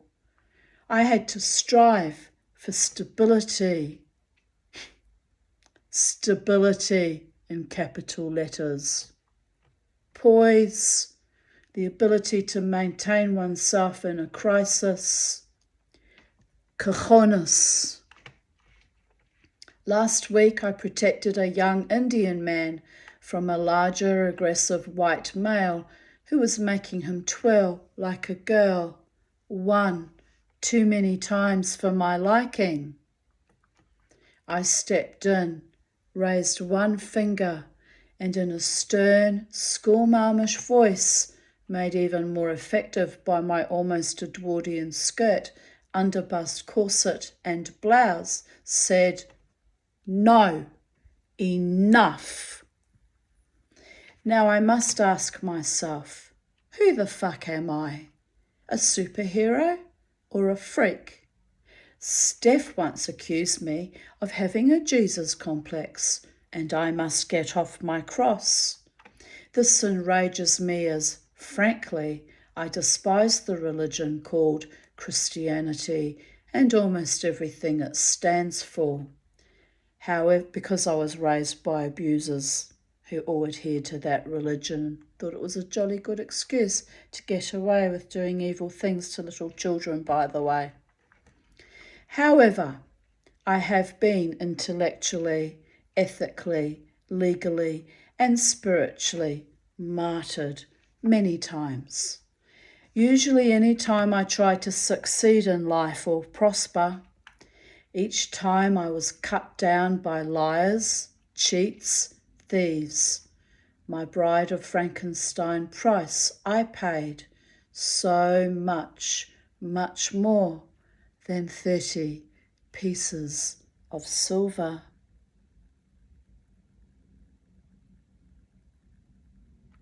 But every cloud of doom, gloom, desolation and destruction has a silver or mercurial lining. I became whom I am becoming. I like it a lot, a hell of a lot. I am discovering something really unique and quaint and surprising.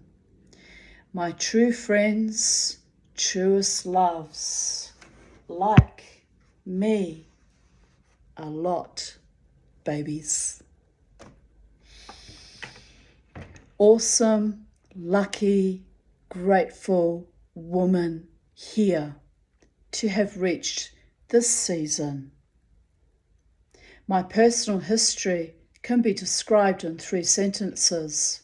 They tried to kill me. I won. Let's dance, eat, celebrate. So anyway, thinking of Vivien Leigh in Gone with the Wind, I deserve to be kissed, and often, and by a man who knows how. Yup. I'm writing this a bit later in the day, darlings. Yup. Life, death, life experience. Done that too many times. Now I'm just a crusty little overinflated vamp Still smoking hot though, complete with burning bushes and cosmic attitude. Again, later in that day I wrote, I'm rather embarrassed to be Australian right now. Gay marriage legalised in New Zealand, Ireland, and now the United States of America. Aussie? Where are we?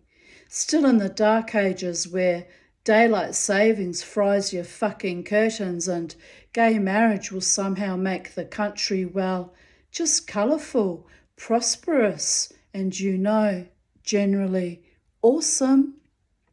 So proud of America and New Zealand and Ireland and all the other countries that finally supports equality, fraternity, and gaiety. Fuck the rest. Here I posted some photos that Crystal sent to me from Dublin. Crystal hanging out with a famous statue in Dublin. And we've only got half of the story there, so let's scroll down. Ah, yes. That's my favourite. Boobies! Oh, you have to laugh, don't you?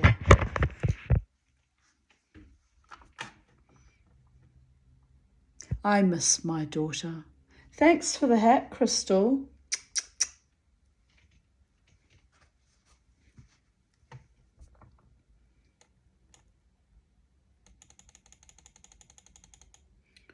Here's another photo of, I don't know, what is that meal I've made there? Looks gross, actually. But anyway, there's Penny. And I used to display all my dolls on the sideboard in my bedroom, which is now here. And what is that I've made? Looks like custard pie or something. Or is it hummus? Some kind of baked pie. I don't even know what it is. I'm hungry. I'm going to have to cook dinner soon. I've been going at this all day because I was raving on for an hour and we weren't even filming, by the gods. I'm grateful for the cats, the chooks, the garden, oxygen, life, love, and the pursuit for a meaningful relationship with or without a dog. Wow. Now we're without the dog too, by the gods. And it was a lovely meme that says practice gratitude, which I'm always practicing gratitude, always. I wonder how many people are actually grateful that I'm in their lives, I wonder. There's a few, I guess, but they don't usually say that too often to me, except for Lynn. She's always extremely nurturing and loving towards me, and always grateful and so generous and kind to me constantly. So wonderful. But it was a long day on Tuesday when I told her I actually already was tired and not feeling well. So I'm kind of got this kind of catching up from overdoing things, Anyway, it's all good. It's all good, people of Earth. Tomorrow I will have to rest though because I'll be dancing since it's Friday night and I need to do my dance. Quote of the day. You'll never prove this is a post by Janice Ian, the folk singer and writer and teacher and wonderful woman. Quote of the day, you'll never prove you're too good for a job by not doing your best, Ethel Merman. And then that's attached to a cartoon that says, I'll show it to you. You have to see cartoons. You've been doing well at screaming and writhing in pain, but we'd like to see more utter hopelessness from you. That's so true, isn't it? That's exactly how I feel. It's like it's not enough until you've actually expressed utter hopelessness as well, darlings. Anyway, here he is with his hairy, fried up legs, and to be honest, he reminds me a bit of Steph. Maybe that's why I thought it was funny too. Well, anyway, nothing ever worked out with Steph because he would come to see me at the casino and dance with me and look at me all lovingly, and sometimes would buy me drinks, my Jack Daniels, which was very kind of him. And then he would say, "Oh, do you want to go out? Do you want to go out with me?" "Oh, yeah, I'll go out with you. Where we're going?" So, "Oh, I thought maybe we'll go to the art gallery." "Oh, I love the art gallery." He said, "Yeah, I'll call you tomorrow. We'll set it up. We'll go to the art gallery." And I'd be waiting, never hearing from him. That the art gallery would not manifest. And then another time it was it was really quite bonkers. He came to see me and he said, "Oh, how about we go to the movies sometime? There's a film festival on." "I love film festivals," says I. Like, I really was given off, a measure of enthusiasm that I was willing to go out with him, even if only as friends in the beginning.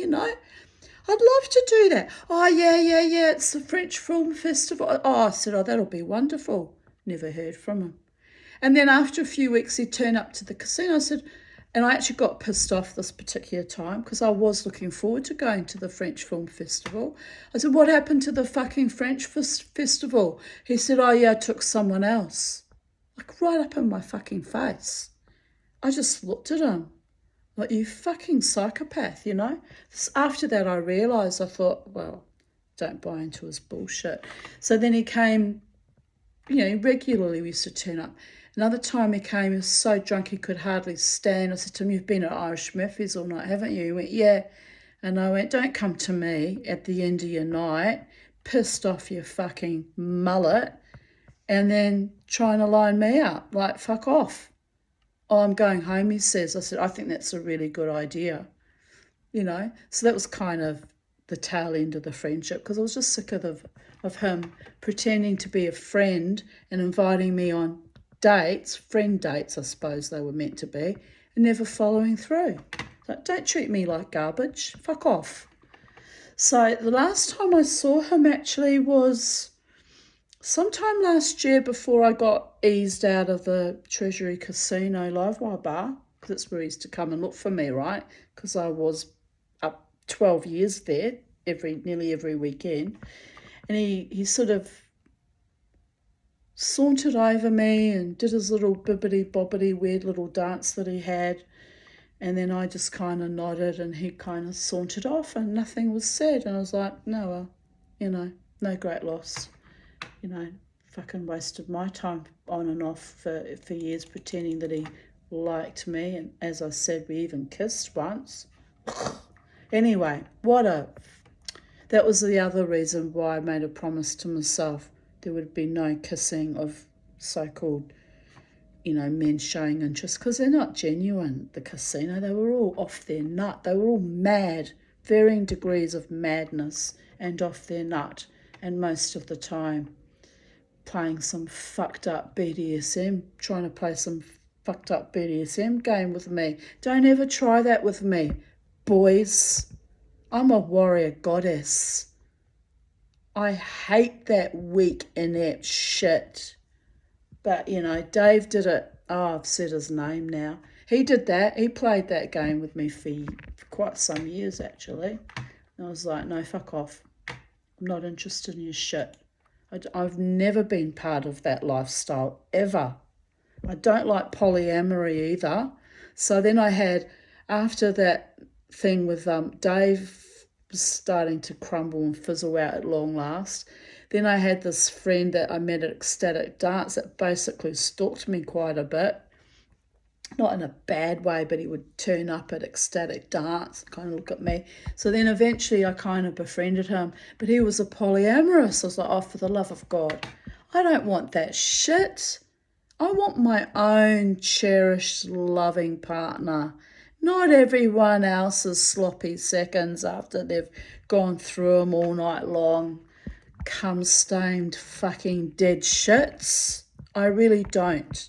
I know that sounds vulgar and awful, but I don't want that. It's why I've stayed celibate and pristine for 10 years, people of Earth. Dear Goddess. Anyway, here I continue writing. This is still in 2015. Yes, it is. Oh, my goodness. I should go dancing tonight. I'm right in a mood now, being triggered by all these memories of these lost soul zombie men. Fuck my life, I write. I was all excited about the dog. Geared up to pick him up at 2 p.m. Then the owner texts me and asks me if I have a high fence. He climbs over 1 metre fences. So I, miss out again. Why she couldn't have mentioned that salient fact last night before I agreed to take him and got all excited, I have no fucking idea. Because people are cruel. That's what that's about.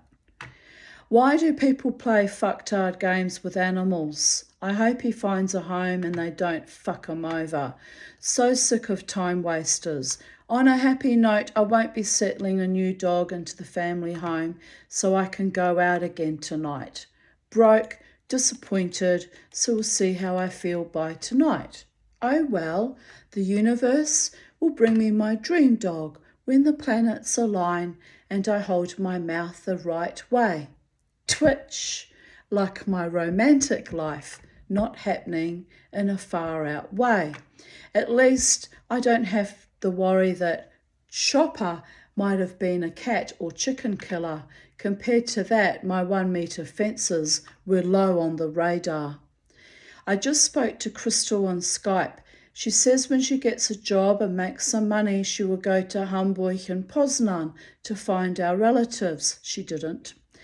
My second cousin, Tasia Patula, is still alive and living in Hitveld. Mind blown. Mum lied to me that he was dead. But if Crystal knew that, why didn't we get in contact with him? Like, what the fuck? But anyway, never mind. Although he is not related to me, I told her to visit Angela's father and stepmother. I think they would be thrilled to meet Crystal. If not, a no biggie. She didn't go and meet them either, and, well, he's dead now. He died, he was 97. A good innings, the old man. Crystal kissing the Blarney Stone, which I insisted as an actor, a playwright, a choreographer, a professional clown, a storyteller, she had to kiss the Blarney Stone while in Ireland, and so she did. I didn't realise that you got hung upside down to kiss it down the wall. So I was quite astonished by all of that. Here she is, either before or after, upright again. Hopefully still telling the Blarney like a true Irish woman, even though our ancestry goes back about 4 generations. Is it my great-grandparents that came out from Dublin via Sheerness and Kent and Bluetown? Yes, it was. Great-great-grandparents. 5:07 a.m, home from a lovely night dancing.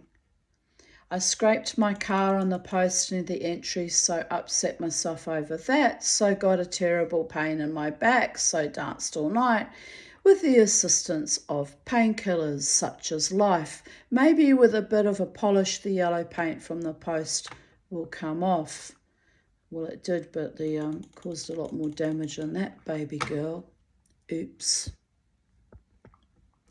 27th of June 2014. Love is when, from Clown Play, which was my daughter's clown business. Love is when your rabbit friend tries to keep you warm with her ear. Kiss, kiss. These are my grandkids. My babies. Suki, the white lop, and Ramon, the one with the little black markings on him that made him look like a gothic skeleton. If I ever move to Byron, I'll get a pet rabbit for myself. I won't be giving away my pets either, just saying. But they had her between a rock and a hard place because they wouldn't let me take over the permit to keep them for her while she was in the UK and Ireland. It was just savage what they did. I'm still angry about it. So she had to relinquish them back to the Grafton Rabbit Sanctuary and they had to rehome them. But I'm still heartbroken over that to this day. 1:12 a.m. I had an awesome night dancing while Jabba rocked out, now eating hot chips and waiting for the beautiful Joe. My feet hurt, my heart is full, my carbs are overloaded, it's cold outside, I don't care, smiley face. 27th of June 2011. I am the grateful recipient of so many blessings lately, some obvious and practical like I had today, but I sense there is so much more filtering down to me from the mystery. It's like this vortex has been opened, and I hope the sudden flow of positivity is not a teasing illusion, but the real thing, and my prayers are answered completely. And my friend Lynn's daughter, Missy Wilkes, wrote, "It is not a teasing illusion, it's the real thing, smiley face." Tangible evidence that you need to stay touching the true you and the divine energy that surrounds us all. Awareness is not enough. Living consciously and with purpose is where it's at. Thank you, Melissa, for that timely reminder. I replied, I agree, Melissa. I've been experiencing some real shifts the past 6 weeks. Things have taken a 180-degree turn and getting some sense of real optimism for the first time since Mum died. So hang on for the ride, because I believe there's plenty more still to be discovered. And she replied, woohoo, and it's so cool to witness, purely from a selfish point of view, I mean, lol. And my friend Heather, my then friend Heather, wrote, I am so excited. So, to you for cheering me on. Even some of my former friends now were very wonderful to me, cheering me on through that awful, evil, soul-destroying, suicide-inducing will dispute. Thanks, Lynn, which is she's Melissa's mother. Thanks, Lynn. You know what for. Love you heaps. 27th of June 2010. I posted a video from Israel and I wrote, as a proud Jewish Zionist woman, I used to be quite Zionistic, I'm not so much now, but beyond all political diatribes, a woman, I am horrified and disgusted at this video. To deny a bleeding pregnant woman medical treatment is tantamount to murder and the debasement of the female, and the horror of dehumanization of a mother and her daughter is loathsome, disgusting, and downright fetid. My Baudelaire persona comes out to play here. While I normally do not support pro-Palestinian propaganda as a matter of principle, given the long history of terrorism against Jews, I am angered to see that my people, notably male soldiers of the Israeli army, can behave this way and dare to call themselves a holy people and a light to the nations. Shame, shame, shame on you. This attitude must stop. Pregnant women, regardless of creed, colour, country, should be protected at all costs, people, no matter what. The divine feminine has spoken. If not, we need to bring back the goddess culture, where women were worshipped and venerated and not cast off like lepers for being female and vulnerable in our most sacred states, which, by the way, happened to me when I was birthing my daughters. I was treated very badly by my husband, by the way. Should have left him then, quite frankly. Israel, this is not your proudest moment. Defend, protect our women and children and strive for peace, because the alternative is worse. 27th of June 2019. I'm back from Courtney, that was my then boyfriend. I'm back from Courtney's friend's 40th, a bogan fest for all, but I met some interesting people. He's partying on until daylight and will be a complete write-off by morning, laughing out loud. Not my monkey. So thus concludes today's readings of even date, the 27th of June 2024. And have a wonderful evening, or wherever you are in the space-time continuum. And as always, stay safe, stay happy, stay wild, stay free, and hold true like glue to your partners, spouses that truly, deeply love you, value, cherish and honour you. And if they don't, and new love is possible, and you think someone is deserving of your love and your light and your courage and your decency, then love the ones you're with beautifully. Bye for now. See you tomorrow, planet Earth. Take good care. And remember, never ever let the bastards grind you down.